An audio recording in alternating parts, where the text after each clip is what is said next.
Mas hoje eu quero falar sobre fé. A campanha é fé, esperança e amor. E a palavra de hoje é a fé que move montanhas. E essa é a fé que Jesus espera que tenhamos. Ele declarou isso, essa sua vontade, que nós tenhamos esse nível de fé, num episódio muito interessante. Era na semana da Páscoa, a última semana que Jesus viveu. Ele estava em Betânia e quando ele foi caminhando para Jerusalém, ele parou e viu uma figueira. E o texto está lá em Marcos 11, 12 e 14, que relata esse episódio. Diz assim: no dia seguinte, quando saíram de Betânia, teve fome. E vendo de longe uma figueira com folhas, foi ver se nela, porventura, acharia alguma coisa. Aproximando-se dela, nada achou senão folhas, porque não era tempo de figos. Então lhe disse Jesus: nunca, jamais coma alguém fruto de ti. E seus discípulos ouviram isso. Saíram de Betânia, indo para Jerusalém. Na volta, Marcos 11, 20 e 24 relata o seguinte: e passando eles pela manhã, viram que a figueira secara desde a raiz. Então Pedro, lembrando-se, falou: mestre, eis que a figueira que amaldiçoaste secou.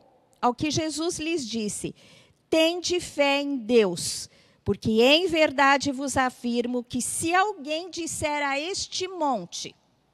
Ele estava no Monte das Oliveiras. Ele disse assim: se alguém disser a este monte, ergue-te, lança-te no mar, e não duvidar no seu coração, mas crer que se fará o que diz, assim será com ele. Por isso vos digo que tudo quanto pedirdes em oração pedirdes, crede que recebestes, e assim será convosco. Amém? Você quer esse nível de fé? Parece um nível de fé muito grande, mas nós podemos desenvolver a fé até um ponto em que ela possa estar grande e crescer cada vez mais. Um dia os discípulos disseram para Jesus: Jesus, aumenta-nos a fé. Então essa deve ser a nossa oração constante. Nós cremos em Deus, cremos em Cristo Jesus, mas sempre podemos crescer em fé, através das experiências, através da palavra que somos ministrados, podemos crescer. Mas o que nós entendemos nessa situação é que Jesus foi até a figueira, não achando figo, ele amaldiçoou a figueira. E a figueira secou. E os discípulos ficaram admirados. Senhor, o Senhor disse e aconteceu. E Jesus aprendeu para ensinar: olha, se vocês com fé disserem alguma coisa, se vocês derem ordem a esse monte, sai e lança no mar, e crê no seu coração, assim será convosco. Ele aproveitou para aplicar aquilo que eles estavam vendo. Na verdade, quando Jesus amaldiçoou aquela figueira, a figueira representa a nação de Israel. Ele estava dizendo que a nação de Israel, que tinha sido escolhida por ele, que tinha recebido os profetas, naquele momento iria negá-lo. E por conta disso, ela iria secar.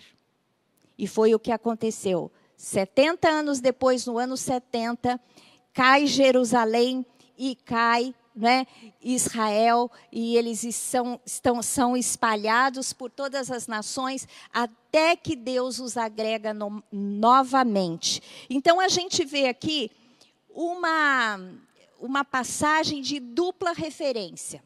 Na verdade, Jesus está dizendo algo que aconteceria, que seria a queda, né, de Jerusalém, de Israel, mas também ele estava aplicando, dizendo que há poder nas palavras ditas com fé. Então, em primeiro lugar, a gente tem que entender que a fé tem que ser expressa em palavras. Nós temos que expressar a nossa fé, nós temos que declarar a nossa fé. A palavra de Deus aqui, nessa situação, ela relata primeiro que diz assim: então disse Jesus.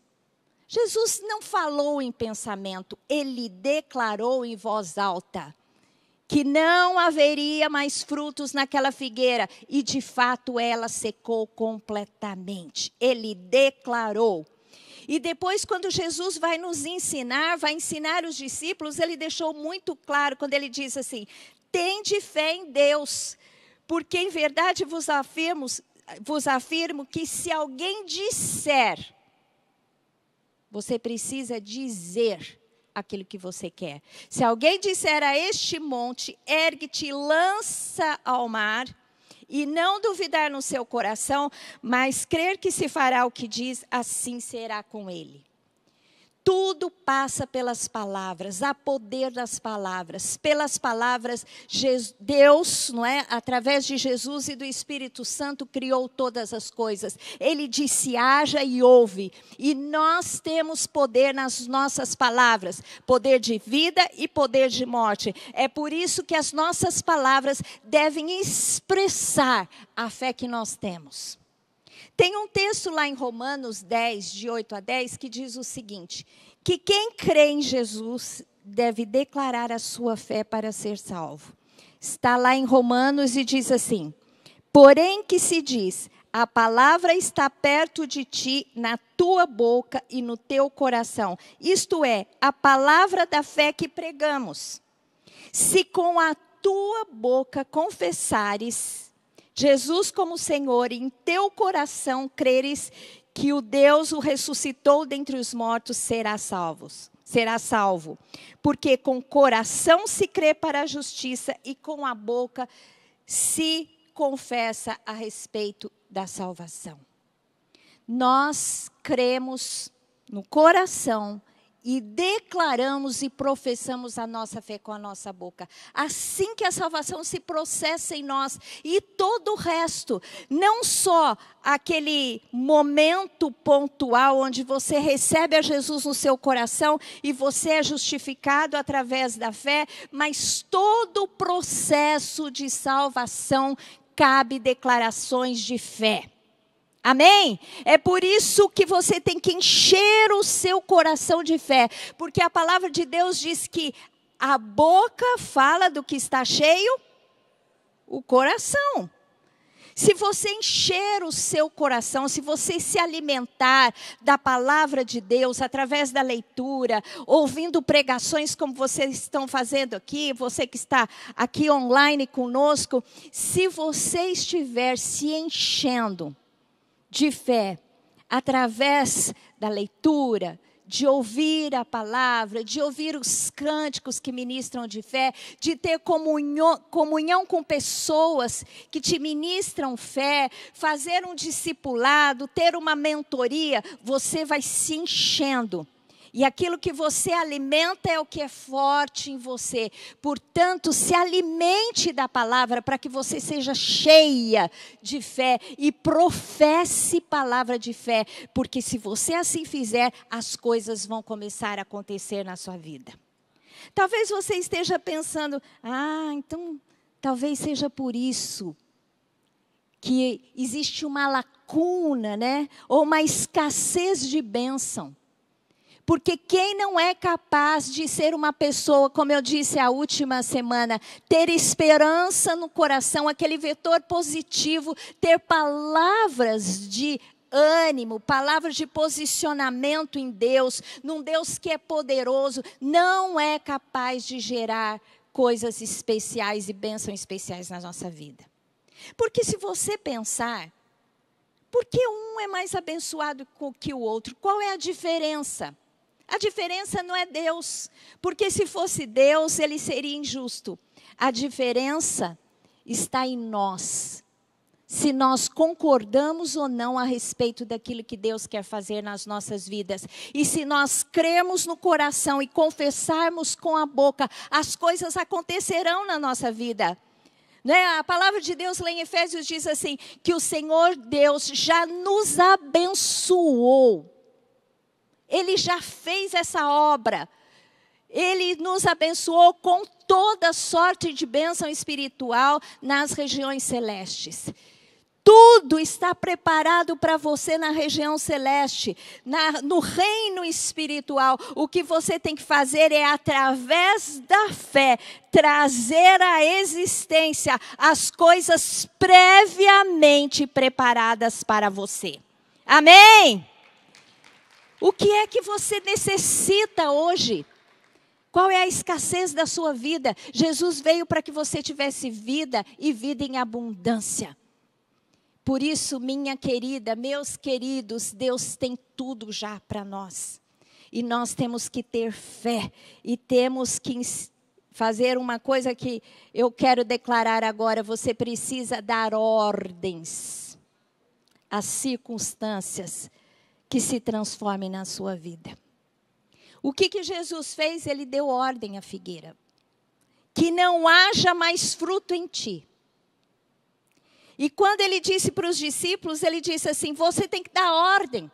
Vocês vão dizer a este monte, sai e lança-te ao mar. Você sabia que você tem poder para ordenar a transformação, a mudança das circunstâncias ruins da sua vida? Você sabia disso? Se você não sabia, saiba agora. A palavra de Deus expressa de maneira enfática o poder que nós temos através da fé. Jesus, ele disse para Pedro, Pedro, eu dou à igreja, eu dou a vocês as chaves do reino. O que vocês amarrarem aqui, será amarrado, será ligado. O que vocês desligarem, que vocês liberarem, será liberado. Então Deus espera que nós nos posicionemos e nós temos o poder de dar ordens às circunstâncias que elas se transformem. Na sua vida, na vida da sua família, na vida da sua cidade, onde você trabalha, você tem que se encher da verdade de Deus, da vontade de Deus e dar ordem às circunstâncias que elas se transformem. E se você fizer isso segundo a vontade de Deus e com fé, ela vai acontecer na sua vida. Eu quero dar um testemunho. Há muitos anos atrás, em 94, o Lamartine se candidatou para deputado federal. E nós tínhamos uma promessa que o Senhor ia dar a ele uma cadeira no Congresso Nacional. E quando houve as eleições, ele ficou como primeiro suplente. E não foi eleito. O que é o primeiro suplente? Tem os deputados eleitos do partido dele e ele ficou em primeiro lugar para entrar caso saísse alguém. E quando isso aconteceu, eu fiquei muito confusa, porque só vinha a palavra de vitórias. Eu falei, Deus, não é possível, o Senhor falou tanto que assim seria. O que aconteceu? Eu entrei no meu quarto, clamei a Deus e Deus me respondeu. Ele falou assim, ele vai assumir no meio do mandato. Um dia eu conto com todas as palavras que Deus me falou, mas Deus falou no terceiro ano, no meio do mandato do Congresso, ele vai assumir. E eu fiquei com aquela palavra.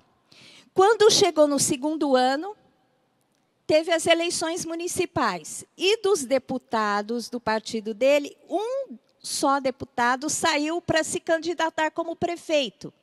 E se ele fosse eleito, ele iria sair do Congresso, iria ficar uma cadeira vaga e o Lamartine iria assumir.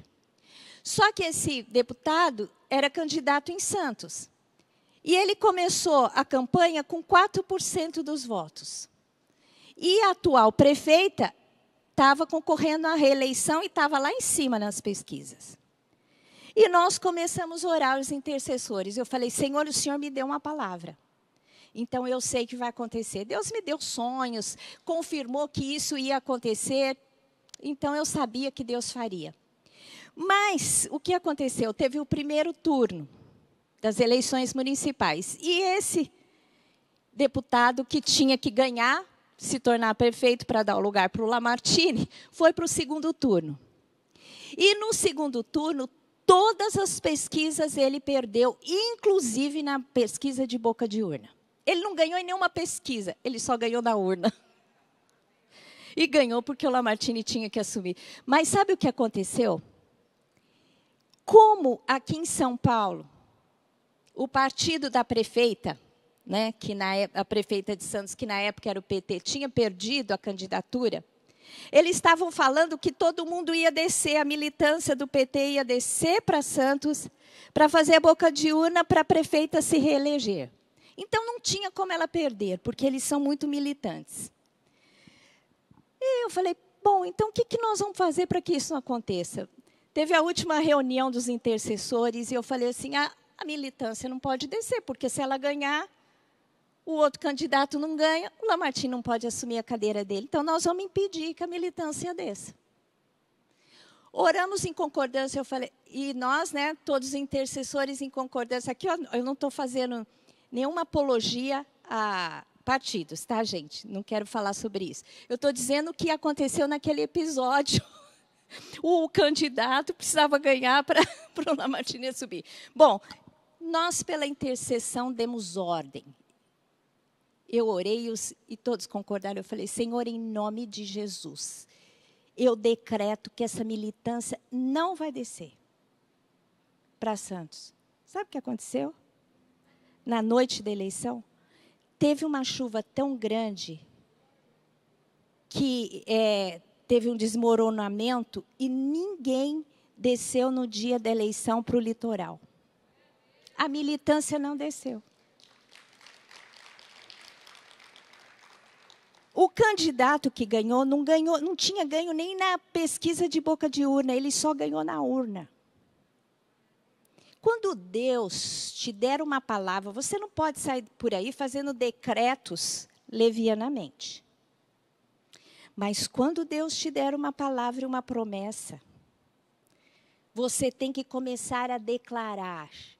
Porque Deus quer concordar com você. Os céus esperam o seu posicionamento. Porque se nós não nos posicionarmos, não vai acontecer, porque Deus trabalha em parceria conosco. E quando Deus quer fazer algo, Ele ministra o nosso coração. Quando Deus está para fazer algo, Ele revela aos seus servos, os profetas. Quando Deus quer fazer algo na sua vida, Ele vai revelar a você, para que você tenha esse posicionamento de fé e saia decretando a derrota do diabo na sua vida. Você tem que impedir o seu agir. Porque Deus tem grandes promessas para você. Você precisa acionar as tuas bênçãos através da sua fé e das suas declarações de fé. Decrete.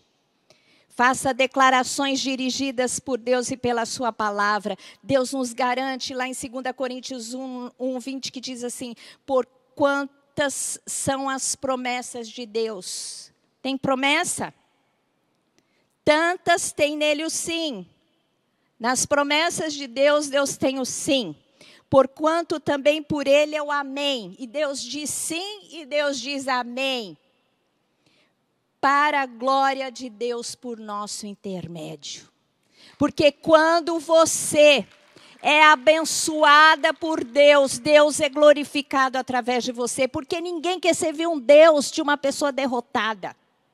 A nossa obrigação é sermos pessoas abençoadas. Deus disse a Abraão, sê tu uma bênção. Isso significa que Deus nos abençoa, mas nós temos que ser abençoadores. Sê tu uma bênção, e nós somos filhos de Abraão. Portanto, minha querida, essa é a fé que Deus espera de nós. Essa fé que inunda o nosso coração da certeza da promessa de Deus. Quando eu quero alguma coisa, eu vou na palavra. Eu falo, eu preciso achar um argumento, porque eu tenho que ganhar Deus no argumento. Eu fico feliz, porque eu sei que o Senhor, nas suas promessas, Ele vai dizer sim. Então, se eu acho uma promessa, não tem como dizer não. É verdade ou não é? Então eu vou ganhar o Senhor no argumento. Mas o argumento não é meu, o argumento é dele. Porque ele não é homem para que minta, nem filho do homem para que se arrependa. Se ele falou, ele vai fazer. Então é simples assim. O que nós precisamos é aprender a entender a vontade de Deus. Tanta gente nas mídias sociais pergunta como ouvir a voz de Deus, como saber a voz de Deus. Muito simples, busque a Deus. Deus vai falar com você através da sua palavra, através do seu espírito, fala em visões, fala em sonhos. Eu não gosto de andar às escuras. E o Senhor sempre me revela o próximo passo.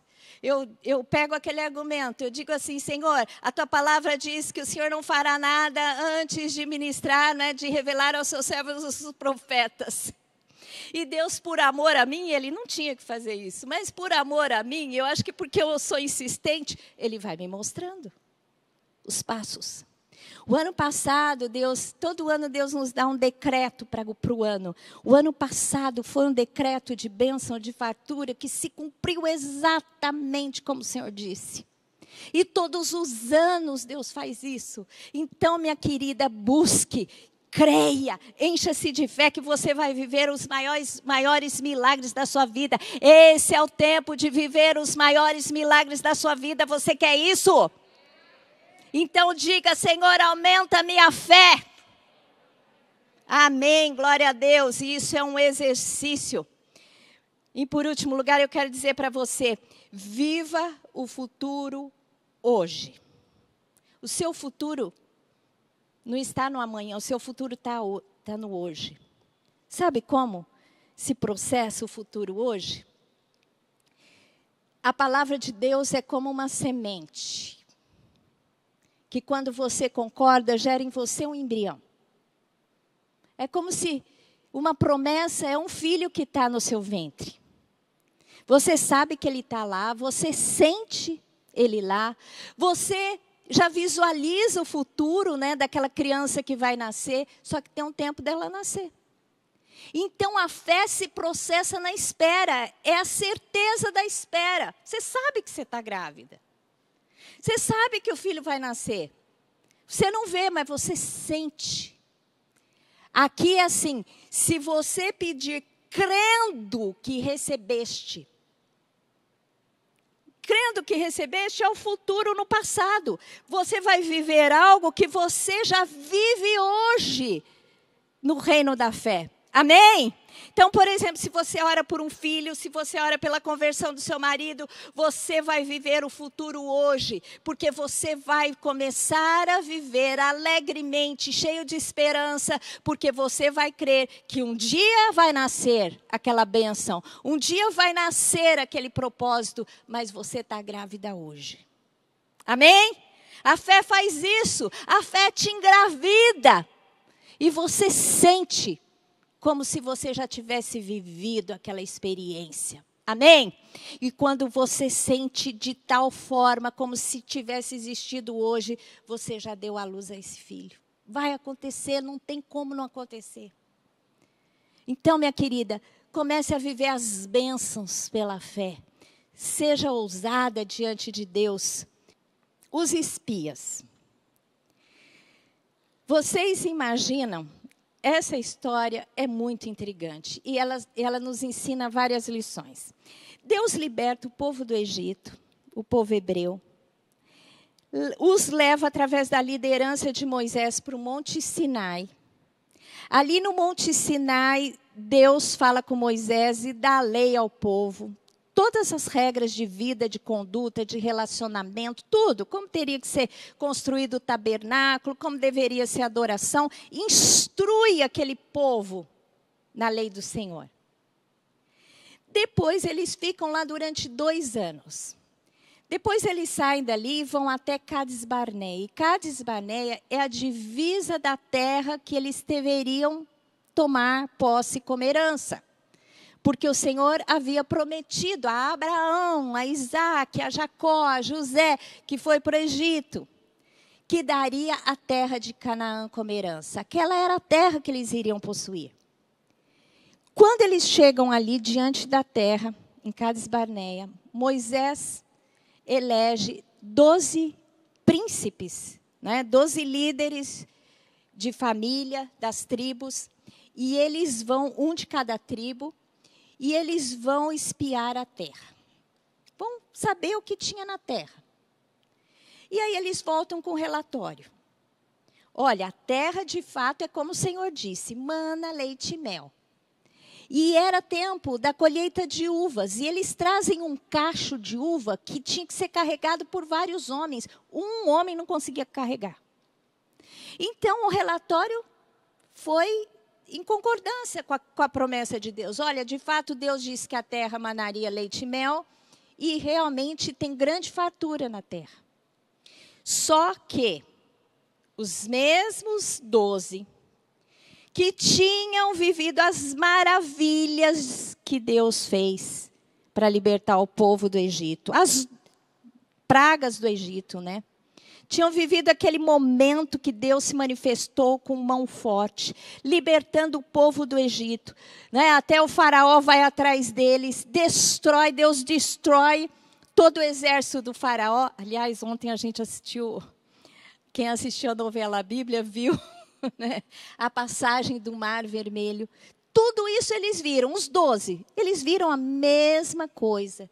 No deserto eles vivenciaram quando Deus deu água, quando eles estiveram diante de Mara, e Moisés joga aquela madeira e transforma em água doce.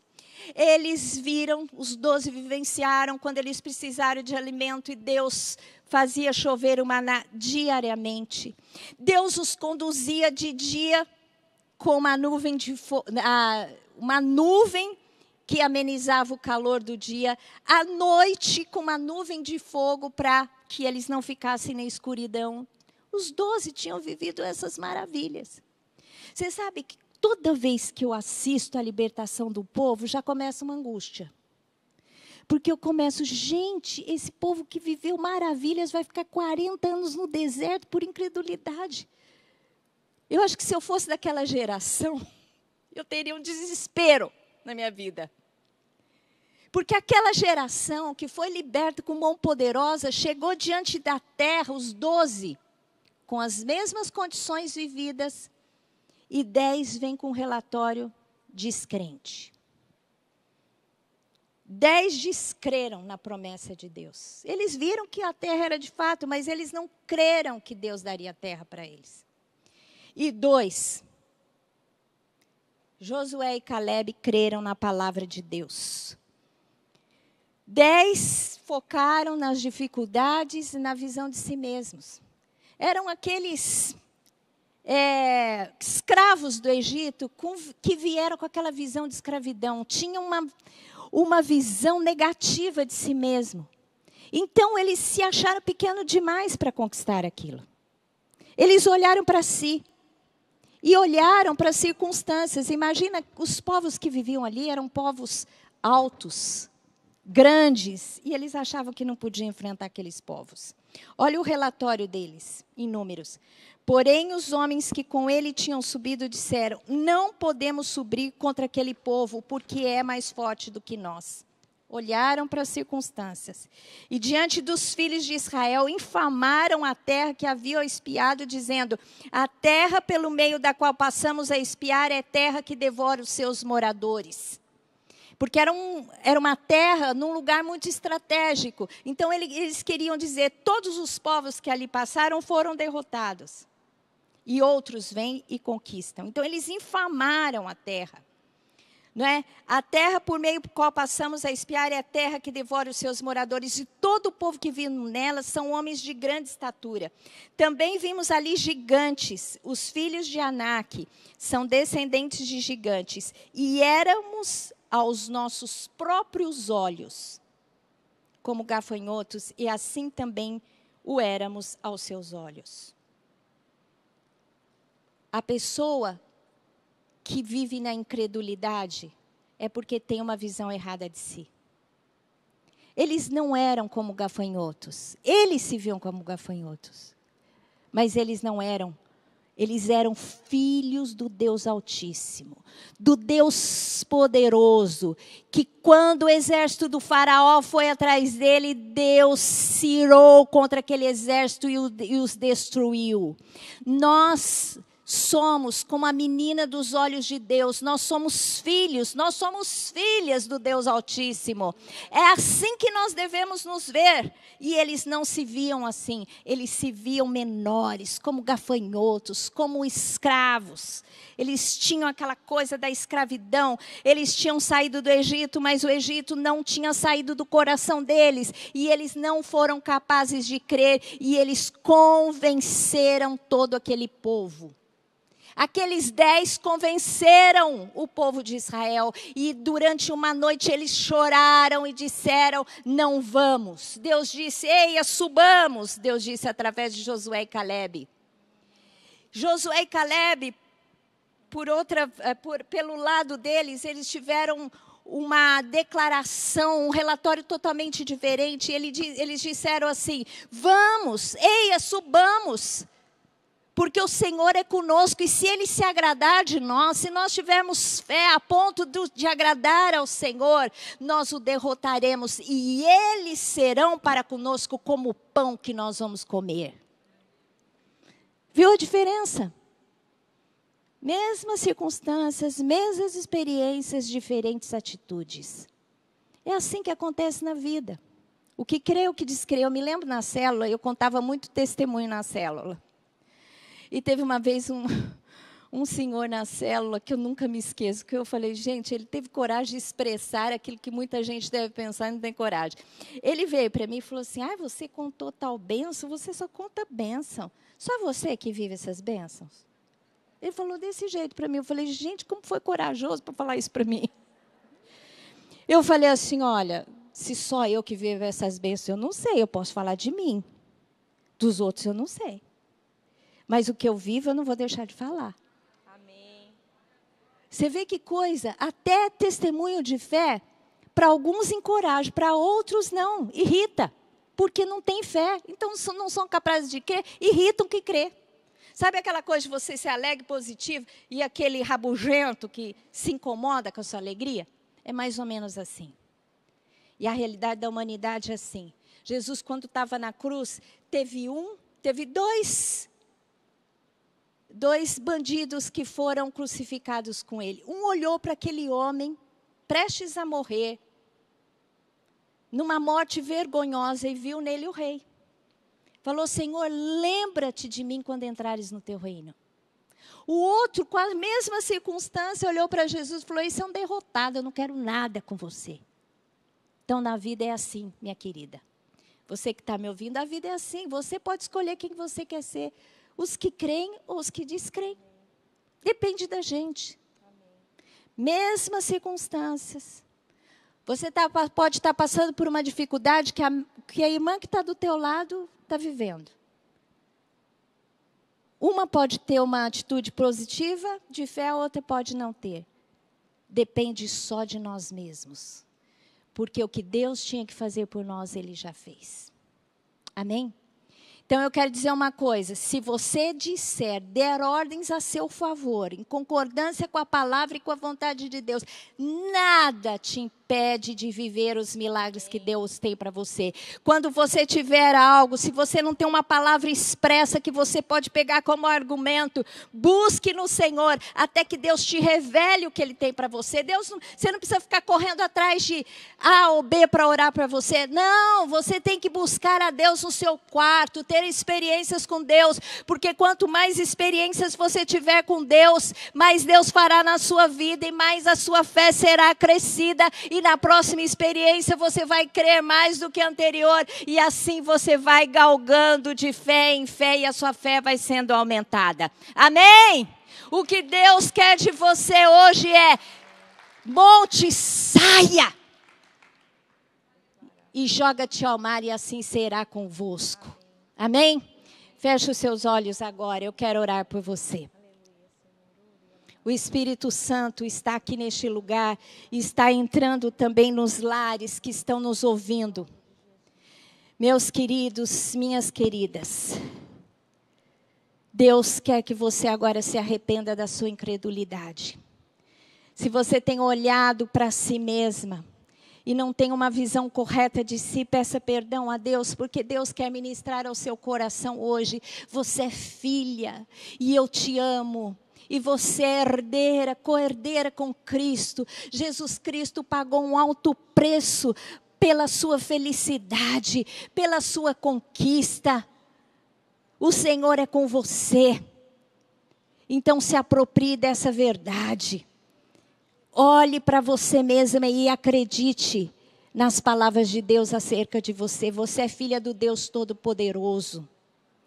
Você é filha daquele que concorda com você e diz amém quando você diz: saia, monte. Saia a dificuldade da minha vida, saia o problema da minha vida, declare com fé e o Senhor será contigo. E você vai viver libertações e a bênção do Senhor sobre a sua vida. Olhe para Deus, não olhe para as circunstâncias, olhe para Deus, porque você vai ver que Deus é aquele que é poderoso para abrir o mar para você passar. Vai destruir o exército inimigo que vem atrás de você querendo te devorar e te destruir. Porque o Senhor é contigo, o Senhor é com a tua família. Você é cheia de unção, do poder do Senhor sobre a sua vida. Sobre a sua vida está a bênção do Senhor. Sobre a sua vida está a proteção do Senhor. Sobre a sua vida está a provisão do Senhor. Receba agora, minha querida. Receba, você que está me ouvindo. Se você tem alguma dificuldade agora, apresente diante de Deus em oração. Ora halabashuri canti sabalarora lalalabassora lalalabasuni cantiri lalabas. Senhor Deus, em nome de Jesus, eu oro agora, Senhor Deus, para que nós sejamos ministrados na tua presença em fé. Ora halabashuri cansiri lalamas. Eu queria cantar uma canção agora para nós finalizarmos esse momento. Eu gostaria de saber se você que está aqui já entregou o seu coração a Jesus. Eu quero que todas orem comigo, orem assim: Senhor Deus, em nome de Jesus, eu olho para Ti agora, Deus Pai, e através de Cristo, eu retomo ao Senhor. Senhor Jesus, eu aceito agora tudo que o Senhor fez por mim na cruz. Espírito Santo de Deus, guia os meus passos, guia a minha vida, encha a minha vida com a tua unção, agora em Cristo Jesus. Amém. Glória a Deus. Faça essa oração de entrega, entregue a sua vida a Jesus. Se posicione com Deus nessa tarde. Você que está nos ouvindo aí, se você fez essa oração de entrega a Jesus pela primeira vez, pode acionar também aí, eu acho que eles colocam o QR Code, para que nós possamos conhecer você. E se você que fez essa oração de entrega pela primeira vez, fique em pé para que nós possamos orar por você. Tem alguém que fez essa oração de entrega pela primeira vez aqui nesta tarde? Eu não estou vendo ninguém. Mas eu gostaria que vocês ficassem... tem uma pessoa ali. Então, abrace essa querida irmã. Alguém que está com ela. E ministre na vida dela. Senhor Deus, em nome de Jesus, que essa decisão, Senhor Deus, possa ser regada com fé, que essa seja uma semente que cai em boa terra e que dê frutos, Senhor Deus, frutos para Ti, é o que eu te peço em Cristo Jesus, amém.